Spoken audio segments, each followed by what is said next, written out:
الشيطان الرجيم.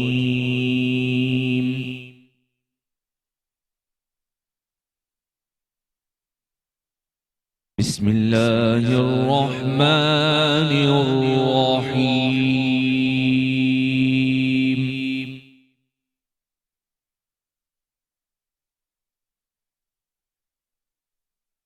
يا أيها الذين آمنوا إن جاءكم فاسق بنبأ فتبينوا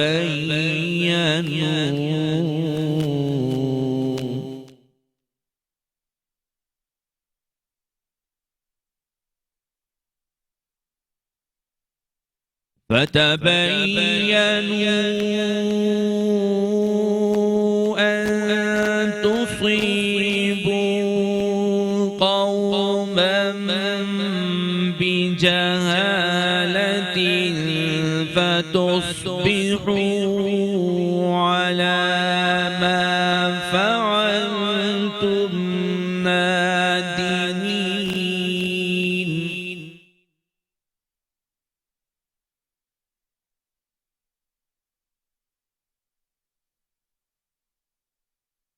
واعلموا أن فيكم رسول الله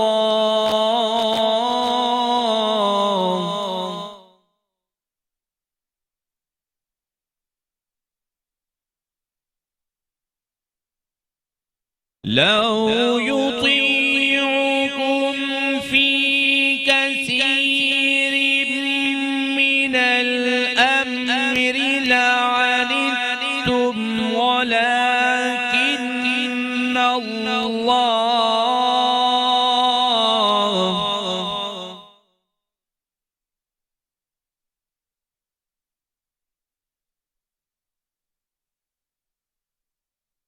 يا أيها الذين آمنوا إن جاءكم فاسق بنبأ فتبينوا أن تصيبوا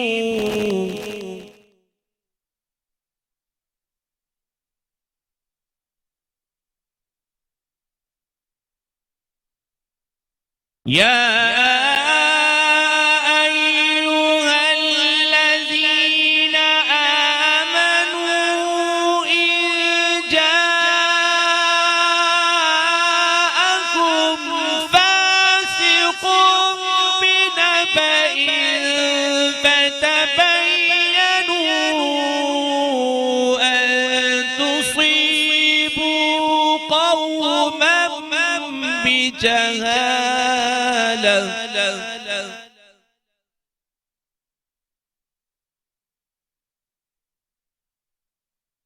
أن تصيبوا قوما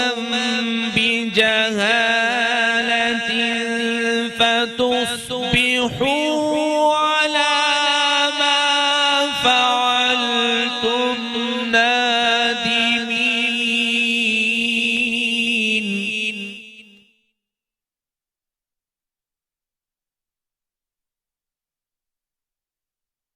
واعلموا أن فيكم رسول الله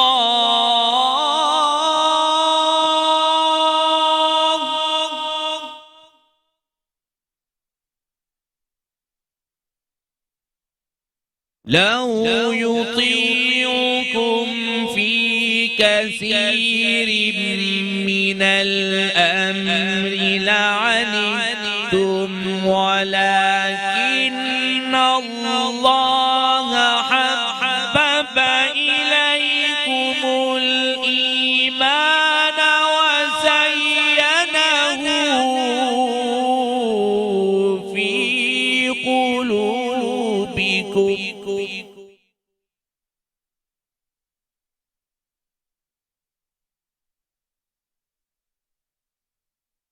ولكن الله حبب إليكم الإيمان وزينه في قلوبكم وكره إليكم الكفر والفسوق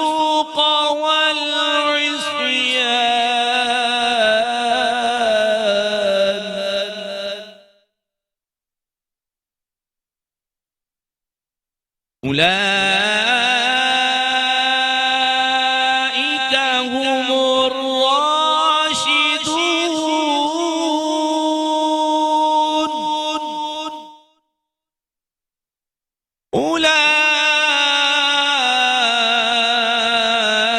أولئك هم الراشدون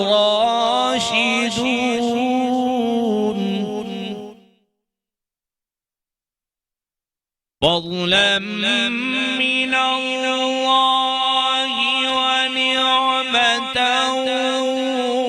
والله عليم حكيم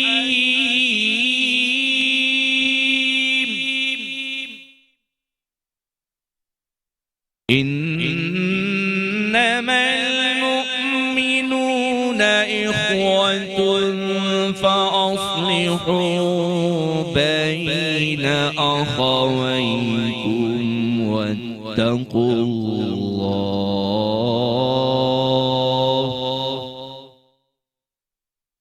واتقوا الله لعلكم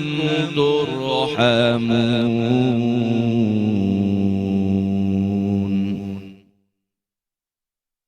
شروع اللہ کے نام سے جو بڑا مہربان اور نہایت رحم والا ہے۔ اے ایمان والوں، اگر کوئی شریر آدمی تمہارے پاس کوئی خبر لاوے تو خوب تحقیق کر لیا کرو، کبھی کسی قوم کو نادانی سے کوئی ضرر نہ پہنچا تو پھر اپنے کیے پر پچھتانا پڑے، اور جان رکھو کہ تم میں رسول اللہ صلی اللہ علیہ وسلم ہیں۔ بہت سی باتیں ایسی ہوتی ہیں کہ اگر وہ اس میں تمہارا کہنا ماننا کرے تو تم کو بڑی مضر پہنچے گی، لیکن اللہ تعالیٰ نے تم کو ایمان کی محبت دی اور اس کو تمہارے دلوں میں مرغوب کر دیا، اور کفر اور فسق اور عصیان سے تم کو نفرت دے دی۔ ایسے لوگ خدا تعالیٰ کے فضل اور انعام سے راہ راست پر ہیں، اور اللہ تعالیٰ جاننے والا اور حکمت والا ہے۔ مسلمان تو سب بھائی ہیں، سو اپنے دو بھائیوں کے درمیان صلح کر دیا کرو اور اللہ سے ڈرتے رہا کرو تاکہ تم پر رحمت کی جائے۔ صدق اللہ العظیم۔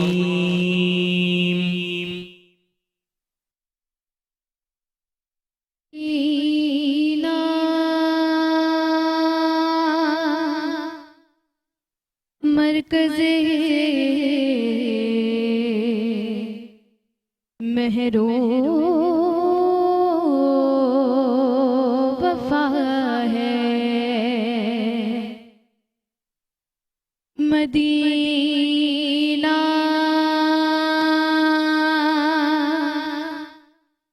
مصدر جود و سخا ہے، مدینہ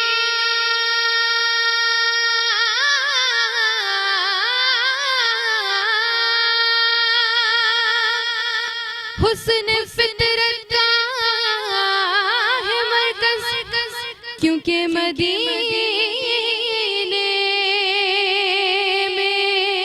جمال مصطفیٰ ہے، تو پھر میری الفت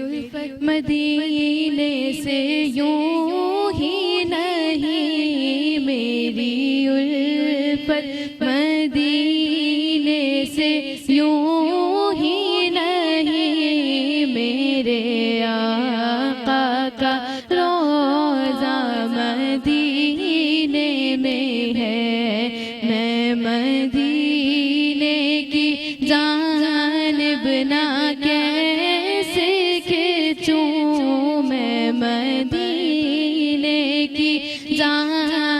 بنا کیسے کھینچوں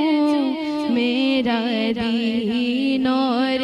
دنیا مدینے میں ہے میرا دین اور دنیا مدینے میں ہے سرورے دو جہاں سے دعا ہے میری ہاں بدو چشم تر التجا ہے میری ہاں بدو چشم تر التجا ہے میری ان کی فہرست میں میرا بھی نام ہو ان کی فہرست میں میرا بھی نام ہو جن کا روزانہ جانا مدینے میں ہے جن کا روزانہ جانا مدینے میں ہے پھر مجھے موت کا کوئی خطرہ نہ ہو موت کیا زندگی کی بھی پرواہ نہ ہو موت کیا زندگی کی بھی پرواہ نہ ہو کاش سرکار ایک بار مجھ سے کہیں کاش سرکار ایک بار مجھ سے کہیں اب تیرا جینا مرنا مدینے میں ہے اب تیرا جینا مرنا مدینے میں ہے جب نظر سوتے پروانہ ہوئی ساتھ دل بھی گیا ساتھ جان بھی گئی ساتھ دل بھی گیا ساتھ جان بھی گئی میں منیرب رہوں گا یہاں کس لیے میرا سارا احساس مدینے میں ہے میرا سارا احساس مدینے میں ہے میری الفت مدینے سے یوں ہی نہیں میرے آقا کا روضہ مدینے میں ہے تیری تو ساری بہار آپ سے ہے حضور میری تو ساری میں بے قرار تھا میرا قرار آپ سے ہے حضور میری تو ساری کہاں وہ عرض مدینہ کہاں میری ہستی کہاں وہ عرض مدینہ کہاں میری ہستی یہ حاضری کا سبب بار بار آپ سے ہے میں بے قرار تھا میرا قرار آپ سے ہے حضور میری تو ساری اور محبتوں کا صلہ کون ایسے دیتا ہے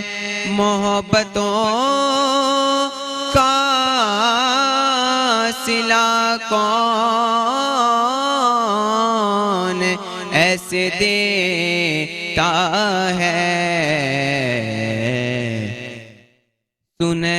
سنہری جالیوں میں یار غار آپ سے ہے میں بے قرار تھا میرا قرار آپ سے ہے حضور میری تو ساری گناہگار ہوں آقا بڑی ندامت ہے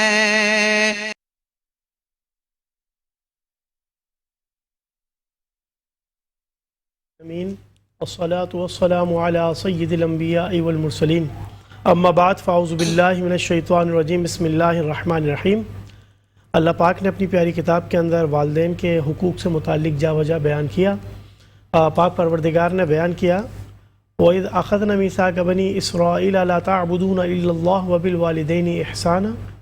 کہ جب ہم نے بنی اسرائیل سے عہد لیا اس بات کا کہ وہ سوائے رب تعالیٰ کے کسی اور کی عبادت نہیں کریں گے اور والدین کے ساتھ حسن سلوک کریں گے اسی بات کو پروردگار نے سورہ عنقبوت کے اندر بیان کیا وَوَصَّيْنَا الْإِنسَانَ بِوَالِدَيْهِ إِحْسَانًا اور اسی بات کو پروردگار نے سورہ احقاف کے اندر بیان کیا وَوَصَّيْنَا الْإِنسَانَ بِوَالِدَيْهِ إِحْسَانًا عنقبوت میں بتایا وَوَصَّيْنَا الْإِنسَانَ بِوَالِدَيْهِ حُسْنًا اور سورہ بنی اسرائیل کے اندر پروردگار نے بیان کیا وَقَضَىٰ رَبُّكَ أَلَّا تَعْبُدُوا إِلَّا إِيَّاهُ وَبِالْوَالِدَيْنِ إِحْسَانًا ان ساری آیات کے اندر اگر ہم غور و فکر کریں تو پہلی بات ہوتی ہے پروردگار کی وحدانیت کی اس کی وحدہ لا شریک ہونے کی اس کی عبادت کرنے کی اس کے ساتھ ساتھ جو دوسری چیز پروردگار نے ان آیات مقدسات کے اندر رکھی ہے تو وہ والدین کی فرما برداری اور اطاعت اور ان کے ساتھ اس نے سلوک کو رکھا اس سے میں ایک بات یہ بھی سمجھ آتی ہے کہ سب سے پہلے ذات پروردگار کی اس پر ایمان لے کر آنا اس کی عبادت کرنا اور اللہ تعالیٰ کے بندوں میں سب سے پہلا حقوق العباد کے اندر جو ہے وہ والدین کا حق ہے کہ والدین وہ ہستی ہیں جو اپنی اولاد کی پرورش کے لیے اپنی ساری زندگی لگا دیتے ہیں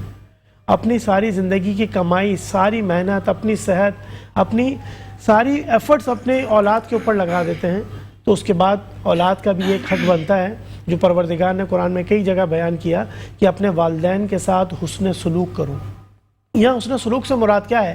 بہت ساری میننگز ہم اس کی لے سکتے ہیں بہت سارے ڈائمنشن کے اندر بات کر سکتے ہیں عام الفاظ میں یوں کہا جا سکتا ہے کہ اپنے والدین کے ساتھ نرم گفتگو کرو ان کی تعظیم کرو ان کی توقیر کرو ان کی اطاعت و فرما برداری کرو ان کا ہر وہ حکم جو شریعت مطہرہ کے مطابق ہے اس پر عمل کرو ان کی ہر بات کو سنو اور ان کی باتوں پر عمل کرنے کی کوشش کرو یہ حسن سلوک ہے اگر ایک وقت ایسا ہے کہ والدین کسی کے ضعیف ہوں تو اس وقت آپ کے والدین کو آپ کے پیسے کی نہیں بلکہ آپ کے پیار کی ضرورت ہوتی ہے اس وقت آپ کے والدین آپ سے وقت مانگتے ہیں وہ چاہتے ہیں کہ 2 گھڑی ان کی اولاد ان کے پاس بیٹھے ان سے بات کرے ان کے حال احوال کو پوچھے یہی ان کے لیے کل کائنات ہوتی ہے لیکن جب ہم آج کے معاشرے کے اوپر نظر کرتے ہیں تو بچے کس طرح بہرا روی کا شکار ہیں پورے معاشرے کے اوپر ایز اے ہول اگر ہم نظر کریں تو دیکھتے ہیں کہ لوگ کس طریقے سے اپنے والدین کے ساتھ ٹریٹ کر رہے ہیں کہ ان کو جھڑک بھی رہے ہیں، ان کے لیے برے الفاظ بھی کہہ رہے ہیں، ان کے اوپر غصہ بھی کر رہے ہیں، ان کے ساتھ سختی سے بھی پیش آ رہے ہیں، یہ ساری وہ علامات ہیں کہ وہ لوگ اپنے لیے جہنم کو لازم قرار دینا چاہتے ہیں۔ وہ اپنے معاملات اس طریقے سے کر رہے ہیں کہ کہیں پروردگار ناراض نہ ہو جائے اور کہیں پروردگار ان کے لیے کوئی عذاب نہ بھیج دے، کیونکہ والدین وہ عظیم ہستی ہیں جو ایک چھوٹے سے بچے سے لے کر اور اس کی جوانی تک اپنی اولاد کے لیے ہر چیز کے اندر تقدو کر رہے ہوتے ہیں۔ اولاد کے جو فرائض بتائے کلام پاک نے، اس شریعت مطہرہ نے، حضور سرور کونین خاتم النبیین والمرسلین نے، تو اگر قرآن پاک کی سورہ بنی اسرائیل کی ایک آیت کو دیکھیں تو اس کے اندر بڑی ڈیٹیل میں پروردگار نے اس بات کا ذکر کیا، وَقَضَىٰ رَبُّكَ أَلَّا تَعْبُدُوا إِلَّا إِيَّاهُ وَبِالْوَالِدَيْنِ إِحْسَانًا إِمَّا يَبْلُغَنَّ عِندَكَ الْكِبَرَ أَحَدُهُمَا أَوْ كِلَاهُمَا فَلَا تَقُل لَّهُمَا أُفٍّ وَلَا تَنْهَرْهُمَا وَقُل لَّهُمَا قَوْلًا كَرِيمًا۔ اس آیت کریمہ میں پروردگار نے بتایا کہ جب تمہارے والدین بڑھاپے کی دہلیز پہ پہنچ جائیں، وہ دونوں یا دونوں میں سے کوئی ایک، تو ان کے لیے اف تک نہ کہو، بلکہ ان کے لیے حسن کلام سے پیش آؤ، ایک نرم گفتگو کرو اور ان کے لیے آسان الفاظ کے اندر گفتگو کرو۔ اور آگے پروردگار نے بیان کیا وَخْفِضْ جَنَاحُمَا، ان کے لیے اپنے پروں کو پھیلا لو، جناح الذل، اپنے پروں کو پھیلا لو اور رب تعالیٰ سے دعا کرو۔ کس طریقے سے؟ رب ارحمہما کما ربیانی صغیرا، اے پروردگار ان کے اوپر اسی طریقے سے رحم فرما جس طریقے سے انہوں نے مجھ پہ میری کم سنی کے اندر رحم کیا، میرا خیال کیا، میری ٹیک کیئر کی۔ بچہ اگر رات کو روتا ہے تو ماں اس کو اٹھاتی ہے، اگر بستر گیلا ہو تو ماں بستر گیلے کی طرف آ جاتی ہے، اس کو خشکی پہ سلاتی ہے، اور باپ دنیا کی پریشانیاں جھیل کر، دھوپ کی سختی برداشت کر کر، جاب کر کر، معاملات کر کر معاش لے کر آتا ہے اپنی اولاد کے لیے، اور آج کی اولاد اپنے والدین کے ساتھ کیا کر رہی ہے؟ اس طرح بیرا روی کا شکار ہمارا معاشرہ ہوتا گیا ہے کہ بچے ذرا بڑے ہوتے نہیں، مطلب انٹر میٹرک میں آتے نہیں کہ وہ اپنی منمانی کرنا شروع کر دیتے ہیں، اپنی ہر بات والدین سے بڑا چڑھا کر کہنا شروع کر دیتے ہیں، ان کی باتوں کی کوئی ویلیو ان کی نظر میں نہیں ہوتی۔ ان کو اتنا تو خیال کرنا چاہیے کہ جس کے نام کی وجہ سے آج تمہارا نام ہے، ان کا نام ہی بدنام کرنے میں تم لگے ہو، اپنے اصولوں کو ان کے آگے تم پیش کر رہے ہو، اپنی باتوں کو ان سے آگے لے جا رہے ہو، اپنے جذبات کو ان کے آگے تم اٹھا رہے ہو اور اپنی آواز کو ان کے آگے بلند کر رہے ہو، جبکہ تمہارے رب نے تو کہا تھا کہ ان کو اف تک نہ کہنا۔ ادھر اف کی مثال میں اس طریقے سے بھی پیش کرنا چاہوں گا کہ اگر کوئی ہمیں کسی کام سے والدین نے کہا تو ہم یہ بولیں اوف امی آپ نے یہ کہہ دیا، تو یہ ہوا اف کا معنی، حالانکہ تو بہت چھوٹا جملہ ہے ہمارے معاشرے میں، اس سے کتنے کئی گنا بڑے جملے معاشرے کے اندر بچے اپنے والدین کو کہہ دیتے ہیں۔ تو ان کو چاہیے کہ اپنی زبان کو سنبھالیں، اپنے جذبات کو سنبھالیں، اپنے خیالات کو سنبھالیں اور اپنے والدین کی خدمت کر کر جنت کمائیں۔ ایک دفعہ ایک صحابی رسول آپ علیہ الصلوۃ والسلام کی بارگاہ کے اندر حاضر ہوئے اور انہوں نے پوچھا یا رسول اللہ صلی اللہ علیہ وسلم مجھے جہاد کا حکم دیجئے۔ آپ علیہ الصلوۃ والسلام نے کتنی پیاری بات پوچھی، احیا کا والدے کا، کیا تمہارے والدین حیات ہیں؟ انہوں نے کہا یا رسول اللہ جی میرے والدین حیات ہیں۔ آپ علیہ الصلوۃ والسلام نے فرمایا ففیہما جہاد، او کما قال علیہ الصلوۃ والسلام کہ ان دونوں کی خدمت کے اندر ہی تو تمہارا جہاد پوشیدہ ہے۔ تم جا کر اپنے والدین کی خدمت کرو، ان کی تعظیم و توقیر کرو، تو گویا کہ تم اپنے رب کی راہ کے اندر جہاد کر رہے ہو۔ اسی طریقے سے ایک بات آپ علیہ الصلوۃ والسلام نے اپنی حدیث مبارکہ کے اندر بیان کی کہ اگر تم اپنے والدین کا خیال کرو گے، ان کا ادب کرو گے، ان کا لحاظ کرو گے تو کل تمہاری اولاد تمہارا لحاظ کرے گی۔ آج معاشرے میں ہو کیا رہا ہے، اگر والدین تھوڑے سے ضعیف ہو جائے تو ان کو کہاں اولڈ ہاؤس کے اندر بھجا دیا جاتا ہے۔ تو چھوٹے بچے کیا دیکھتے ہیں کہ کل جب ہمارے والدین اس عمر کو پہنچیں گے تو ہم بھی انہیں اولڈ ہاؤس کے اندر جمع کرا دیں گے، تو وہ والدین پوچھتے ہیں بیٹا مجھے یہاں کیوں چھوڑا؟ تو بچہ کہتا ہے کہ آپ نے بھی تو دادا جی کو وہیں بھیجایا تھا، تو میں ہی سمجھا ہمارے معاشرے کا یہی ٹرینڈ ہے، یہی کسٹم ہے اور یہی رول ہے، یہی شاید ہمارے گھرانے میں ہوتا رہا ہے، ہمارے اینسسٹر شاید یہی کرتے رہے کہ اپنے بڑوں کو اولڈ ہاؤس کے اندر رکھ دیتے ہیں۔ یہ نہیں ہے، والدین جوان ہوں یا بوڑھے ہوں یا جس ایج کے اندر بھی ہوں، وہ آپ کے لیے رحمت ہوتے ہیں، آپ کے لیے برکت ہوتے ہیں، ان کی وجہ سے پروردگار آپ کو رزق عطا کر رہا ہوتا ہے، آپ ان کی تعظیم و توقیر کر رہے ہوتے ہیں تو پروردگار اپنی رحمتیں آپ کے اوپر نازل کر رہا ہوتا ہے۔ انسان بہت ساری پریشانیوں سے بچ رہا ہوتا ہے، کس وجہ سے؟ اس کے پیچھے اس کے والدین کی دعائیں کار فرما ہوتی ہیں۔ اس انسان کے اندر اگر کوئی کامیابی اس کو مل رہی ہوتی ہے تو اس کے اندر سب سے زیادہ اس کے والدین کی دعائیں شامل ہوتی ہیں۔ آپ کی پڑھائی اگر کسی مقام پہ آپ کو لے کے گئی تو یہ پڑھانا بھی آپ کے والدین کی وجہ سے آپ اس مقام پہ پہنچے۔ آپ اگر کسی اچھی اسٹیٹس پہ ہیں یا کسی اچھی جاب پر ہیں یا پروردگار نے کوئی مقام آپ کو دنیا میں دیا تو یہ سب آپ کے والدین کی ہی بدولت ہے۔ آج ہمیں چاہیے کہ اپنے والدین کی قدر کر لیں، جن کے والدین نہیں ہیں ان سے پوچھیں کہ والدین کیا نعمت ہوتی ہے، کہ والدین ہوتی کیسی ہستی ہیں۔ تو ہمیں چاہیے کہ اپنی گفتگو نرم ان کے سامنے رکھیں، آسان انداز میں بات کریں، ہلکی آواز میں بات کریں اور ان کی تعظیم و توقیر کو بجا لائیں۔ اسی طریقے سے آپ علیہ الصلوۃ والسلام نے ایک حدیث کے اندر بیان کیا کہ سخط الربی فی سخط الوالدی، او کما قال علیہ الصلوۃ والسلام،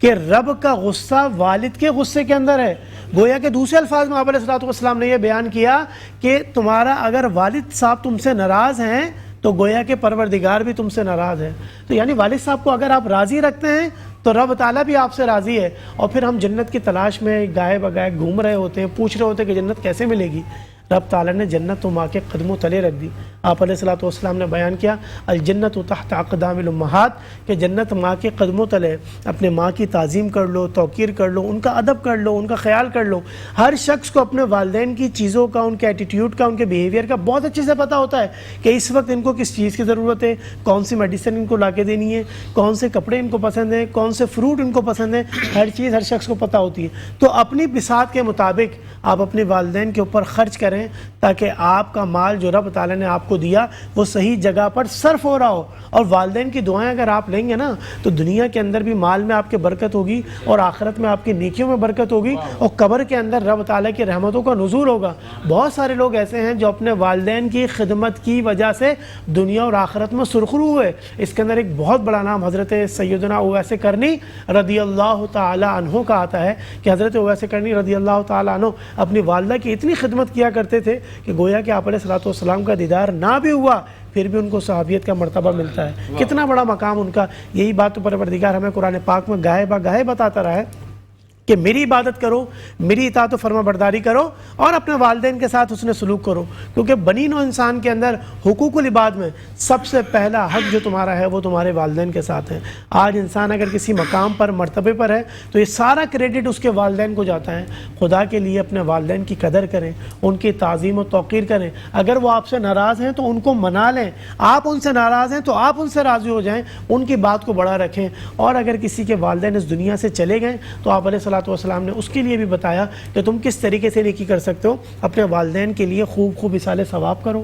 ان کے جو رشتہ دار ہیں جن سے وہ ملا کرتے تھے ان سے جا کے ملا کرو، ان کے وہ جو نیک اور اچھے دوست تھے جن کے ساتھ وہ اٹھا بیٹھا کرتے تھے ان کے پاس جا کے وقت دیا کرو، تاکہ وہی فیلنگز آپ کے پاس آئیں جیسے آپ اپنے والد صاحب سے لیا کرتے تھے۔ ان کے دوست احباب سے بھی آپ کو وہ فیلنگز ملے کہ وہ بھی آپ کے لیے ایک بڑوں کی طرح آپ کے سر کے اوپر سایہ رکھتے ہوں۔ آج ضرورت اس امر کی ہے کہ یہ ینگ جنریشن اپنے والدین کی تعظیم و توقیر کی طرف آئے۔ وہ اسی وقت آئے گی کہ والدین کو بھی اپنا رول پلے کرنا پڑے گا، اس کے اندر اپنا رول پلے کرنا پڑے گا۔ کس طرح کہ آج کے دور کے اندر ہر شخص معاش میں اتنا بیزی ہے کہ ہم نے اپنی اولاد کو وقت دینا ہی ختم کر دیا۔ ہم اچھی سے اچھی ایجوکیشن کے لیے تو اپنی اولاد کے لیے محنت کرتے ہیں لیکن اس کی تربیت کے لیے کوئی محنت نہیں کرتے۔ آج کے دور کی جنریشن کو تعلیم سے زیادہ تربیت کی ضرورت ہے۔ ہمارے والدین ہوں یا ان کے والدین ہوں، ان کے پاس ہم سے اعلیٰ تعلیم نہیں تھی لیکن ہم سے اعلیٰ اقدار ان کے پاس ہیں، ہم سے اعلیٰ اصول ان کے پاس ہیں، ہم سے زیادہ اچھی تہذیب و توقیر ان کے پاس ہے۔ کس وجہ سے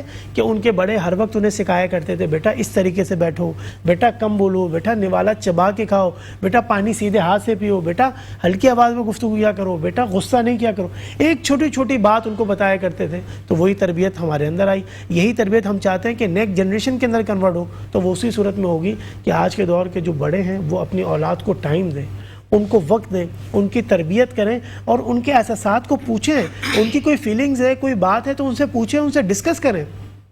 جب تک پرسنل ڈسکشن نہیں ہوگی اس یوتھ کی، اس جنریشن کی باتیں آپ کو سمجھ نہیں آئیں گی، کیونکہ یہ تو ماڈرن ایج ہو گئی نا، ٹیکنالوجی کا دور ہو گیا۔ آپ کو ان سے پوچھنا پڑے گا کہ ان کی فیلنگز کیا ہیں، سوچ کیا ہے، پھر اس کو شریعت کے مطابق اور معاشرے کے مطابق اور تہذیب کے مطابق آپ نے ہی بتانا ہے۔ یہی اسلام کی تعلیمات ہیں کہ ہر شخص اپنے بڑوں کا ادب کرے، اپنے بڑوں کا خیال رکھے، بالخصوص والدین کا خیال رکھے۔ اور آپ علیہ الصلوۃ والسلام نے ایک حدیث کے اندر اور بیان کیا کہ اس شخص کی ناک خاک آلود ہو، دوسرے الفاظ میں کہ وہ شخص تباہ ہو، وہ شخص اس کے اوپر رب تعالیٰ کی لعنت ہو کہ وہ اپنے والدین کو پائے اور جنت نہ کمائے۔ مطلب اس کے پاس والدین جیسی عظیم ہستی موجود ہوں، دونوں ہوں یا دونوں میں سے کوئی ایک ہو، اور وہ ان کی خدمت کر کے جنت نہ کما سکے تو آپ علیہ الصلوۃ والسلام نے بتایا کہ وہ بہت بد نصیب شخص ہے۔ تو ہم سب کو چاہیے کہ اپنے بڑوں کا ادب کریں، ان کی تعظیم و توقیر کریں، اپنے والدین کا خیال کریں، ان کا لحاظ رکھیں، ان کی فیلنگز کو سمجھیں، وہ کیا کہنا چاہتے ہیں،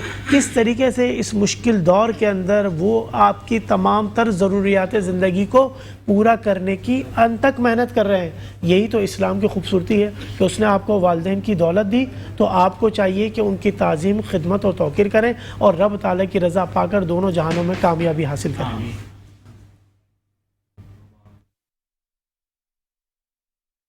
روضہ پاک جہاں روضہ پاک خیر الورا ہے، وہ جنت نہیں ہے تو پھر اور کیا ہے؟ کہاں میں کہاں یہ، کہاں میں کہاں یہ، مدینے کی گلیاں یہ قسمت نہیں ہے تو پھر اور کیا ہے؟ محمد کی عظمت کو کیا پوچھتے ہو کہ وہ صاحب کعبہ قوسین ٹھہرے، بشر کی سر عرش، بشر کی سر عرش مہمان نوازی، یہ عظمت نہیں ہے تو پھر اور کیا ہے؟ جو عاصی کو کاملی میں، جو عاصی کو کاملی میں اپنی چھپا لے، جو دشمن کو بھی زخم کھا کر دعا دے، اسے اور کیا نام، اسے اور کیا نام دے گا زمانہ، وہ رحمت نہیں ہے تو پھر اور کیا ہے؟ اقبال عظیم فرماتے ہیں شفاعت قیامت کے تابع نہیں ہے کہ یہ چشمہ روزے ازل سے ہے جاری، خطا کار بندوں پہ، خطا کار بندوں پہ لطف مسلسل، شفاعت نہیں ہے تو پھر اور کیا ہے؟ خطا کار بندوں پہ لطف مسلسل، شفاعت نہیں ہے تو پھر اور کیا ہے؟ تم اقبال یہ نعت کہہ تو رہے ہو، مگر یہ بھی سوچا کہ کیا کر رہے ہو؟ کہاں تم کہاں مدح، کہاں تم کہاں مدح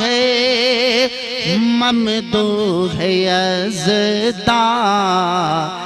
یہ جرت نہیں ہے تو پھر اور کیا ہے؟ کہاں تم کہاں مدح ممدوح یزداں، یہ جرت نہیں ہے تو پھر اور کیا ہے؟ جہاں روضہ پاک خیر الورا ہے، جہاں روضہ پاک خیر الورا ہے، وہ جنت نہیں ہے تو پھر اور کیا ہے؟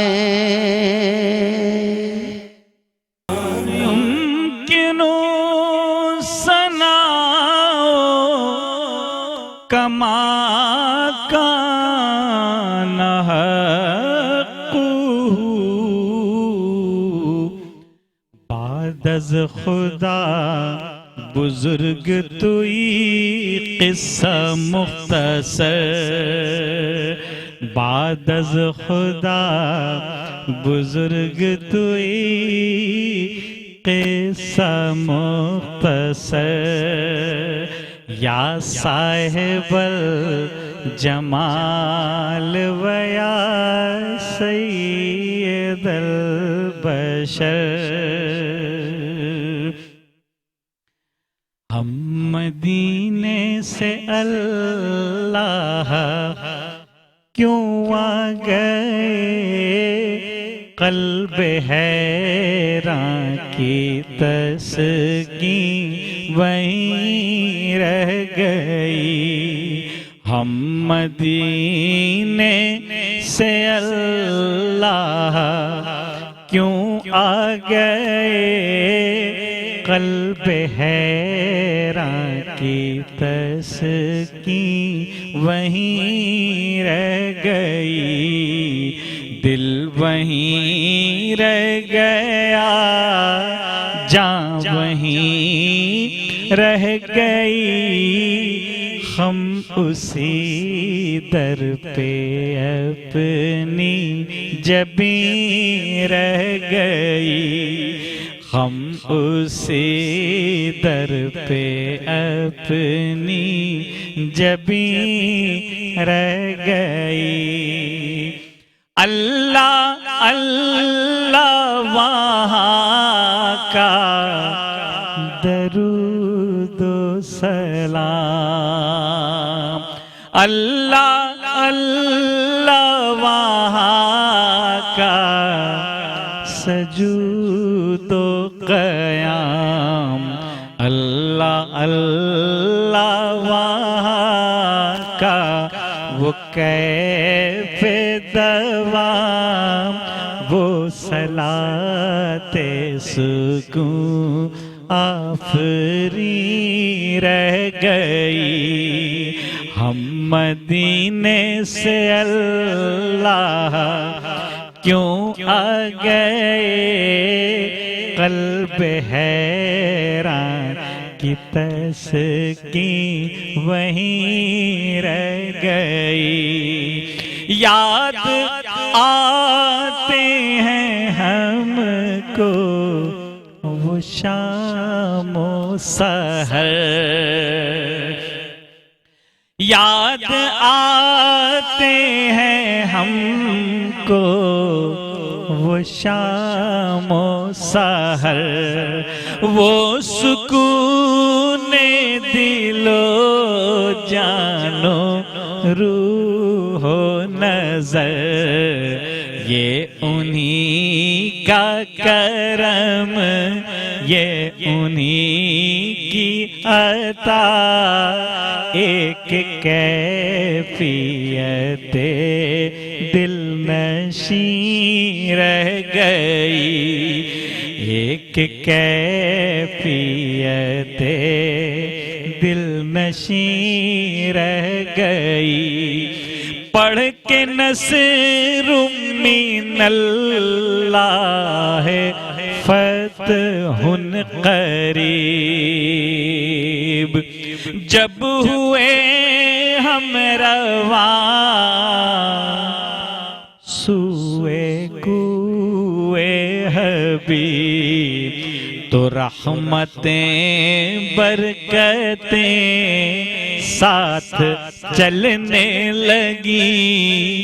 بے بسی زندگی کی یہیں رہ گئی ہم بسی زندگی کی یہیں رہ گئی زندگانی وہیں کاش ہوتی بسر کاش بہزاد آتے نہ ہم لوٹ کر اور پوری ہوئی ہر تمنا مگر یہ تمنائے قلب حزین رہ گئی یہ تمنائے قلب حزین رہ گئی